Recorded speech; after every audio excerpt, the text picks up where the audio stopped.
Magandang araw mga ka-Walk with Lan. Ako si Lan, your go-to for Pinoy political commentary from Manila to the Middle East. Para sa kabataan at OFWs, hoy, Gen Z at Millennials, kung nag-scroll ka sa TikTok at nakita mo yung latest survey, si Vico Soto versus VP Sara Duterte sa 2028, grabe no? Parang Bulaga showdown.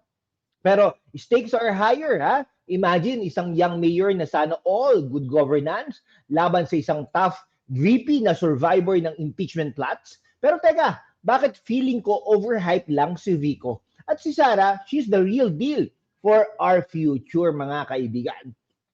Okay, Noong 2025, midterm election, after Sara's allies held strong despite Marcos drama, talaga namang naisip ko, ano ba talaga ang ibig sabihin nito para sa Pinoy kabataan or Pinoy youth? Para sa mga OFW sa Riyadh o Riyadh, Saudi Arabia o Los Angeles, California, USA na nagpapadala ng remittances habang naghihirap sa abroad. Today, ngayon po mga kaibigan, we will break it down. No? May konting satire, hard-hitting facts, at humor para di kayo mabore sa ilang mga minuto na pagtalakay natin sa mga isyong ito. Hit that subscribe button mga kaibigan, like at comment down below. Sara or Vico, sino ang pick mo? Share sa friends mo sa Singapore o Sydney, Australia, at para sa mga OFW sa Abu Dhabi, UAE o Calgary, Canada. Send super thanks para sa support. Higher ad revenue means more content for you. Let's dive in. Charot. Ay, nako mga kaibigan talaga. Sobrang-sobra na. Mga kababayan. Let's start with the facts. Ayon sa Tangeray Survey noong September 2025, if pabababain ang age requirement sa 35, currently 40 for president, si Vico Soto could challenge Sara Duterte. Biruin mo ba naman, 2% lang ang pagitan nila. 36% si Sara, 34% naman si Vico. Neck and neck, no? Pero, on one side, Vico's clean image, mga kaibigan, okay, yung clean image po ni Vico, talagang, sa Pasig, binago niya ang corrupt system, like rags to riches story, pero political. Sana all may mayor na ganyan sa Quezon City, Metro Manila o Davao City, mga kaibigan. No, pero ito po ang ano diyan, no? Si Vico Soto ay 35 years old lang. Sarap. Nandito po kasi yung yung monitor, ito yung camera. Okay, 35 pa lang po yan, magta-36 lang yan, no? So, what does he know about national hardships, no? Parang siya yung K-drama lead na perfect sa local rom-com, no? Pero pag national stage, baka mag-flop tulad ng bad sequels.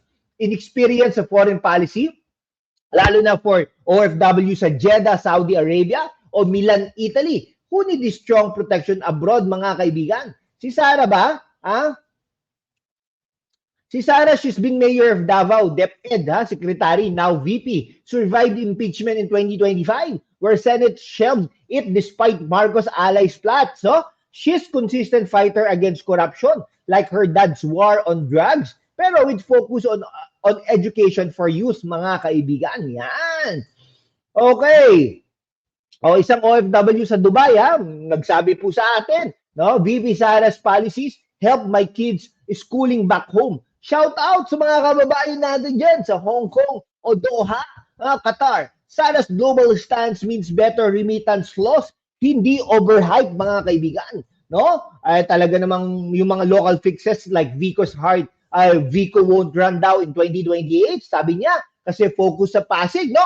Pero if he does, baka di kaya ang pressure, She's the voice for Pinoy youth struggling with labor rights, push for better teacher salaries, na apektado ang Gen Z grads. Yan po si Sara Duterte. Okay, mag-comment naman po kayo, no? Yung mga thoughts nyo, mga co-OFWs dyan sa Toronto, Canada, Like and share para sa algorithm boost naman natin mga kaibigan. Okay timely issue po ito. Post-2025 midterms where Duterte allies won seats. Anong impact sa Pinoy youth? Gen Z, millennials, kayong naghahanap ng jobs dealing with mental health sa fast-paced world. Vico improve basic education. Free tuition, anti-corruption sa schools, props to that para sana all sa Cebu City o Bacolod, mga kaibigan. Oh, it's local lang ha, not scalable. Vico's like the meme, no? Expected national hero, but reality, di pa tested sa big leagues si Vico Soto. Si Sara naman, as DepEd head, push for youth program amid controversies like better curriculum for digital skills, hard-hitting. Under her, education budget rose, helping OFW kids para sa mga youth dyan sa Maynila. Struggling with labor rights. Sara advocates for fair wages unlike Vico City level fixes, mga kaibigan. Imagine, Vico sa Senate ha, Mayor, paano yung remittances natin? Okay, baka sabihin, Pasig style, charot, no? Si Sara naman, she's relatable for OFW sa Kuala Lumpur, Malaysia, o New York. Wait, US, shout out. Our policies protect remitters from high fees. Sa Canada o Australia, Pinoy youth need leaders like Sara na tough sa international issues, mga kaibigan. Okay, para sa mga OFW, sa Riyadh, Saudi Arabia o Singapore, kayong nagpapadala ng pera para sa pamilya, this is for you. New laws post-2025 affecting remittances like taxes o protection sa abroad. Vico helps local families like sa Pasig OFW desk. Good job, pero limited. Okay, mga kaibigan, he's too focused sa local, ignoring global. No? Parang si Vico, yung friend na I'll fix your house, pero pag abroad ka, wala. Overhyped as national savior. Survey shows he's close, but each bill is desperate move by opposition. Si Sara fought for OFW rights, even amid impeachment drama, where she exposed plots. Noong 2025, her survival meant stronger alliances for Pinoy abroad, mga kaibigan. So Vico's anti-corruption is great, but Sara's battle-tested shelled impeachment shows resilience, addresses remittance issues, labor exploitation sa Middle East. Shout out sa Dubai, UAE at Edmonton, Canada. Sara's your champion, mga kaibigan. Okay, ngayon, si Vico po, Vico calls it rags to riches. Good point.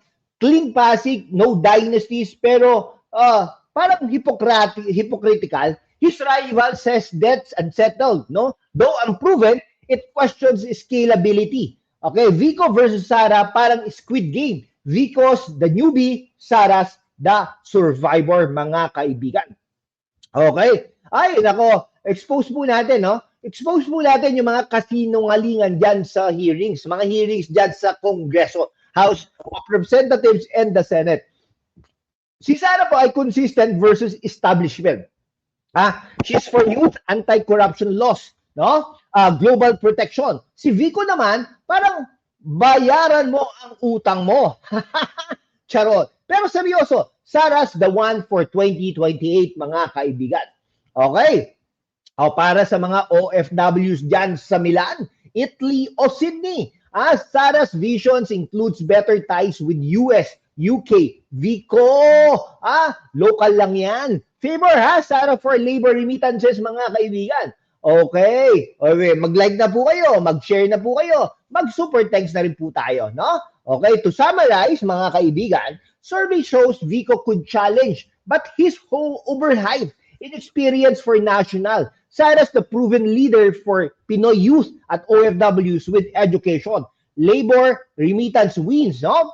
Pero, Vico's good locally, pero Sara for the win, mga kaibigan. Mga kababayan natin dyan sa Abu Dhabi, UAE, Toronto, Canada, Riyadh, Saudi Arabia, Dubai, no?